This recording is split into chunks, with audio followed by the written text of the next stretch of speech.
La matière à l'origine. Lorsque nous envisageons la matière dans notre vie quotidienne, nous l'apercevons à l'échelle macroscopique.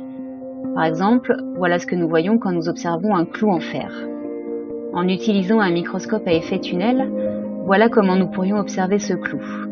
Un empilement d'atomes de fer soigneusement rangés les uns à côté des autres.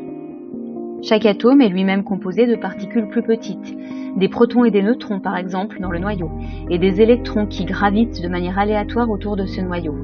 Mais l'essentiel de l'espace dans un atome est composé de vide. Et c'est ainsi que sont constitués tous les atomes qui composent la matière dans l'univers.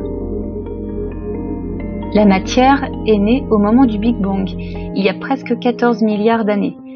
On se le représente comme une grande explosion, à partir de laquelle les premiers grains de matière, les premières toutes petites particules, sont apparus.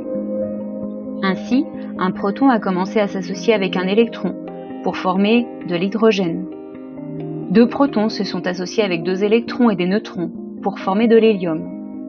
C'est ainsi que, dans l'univers, 98% de la matière correspond en fait à des atomes d'hydrogène et d'hélium. Ce sont les premiers atomes qui se forment, les plus petits, à partir desquels le reste de la matière va pouvoir être formé. Sur cette image, on voit que la naissance de la matière a été en fait très lente. Il a fallu attendre 300 000 ans après le Big Bang pour que les premiers atomes d'hydrogène et d'hélium se forment.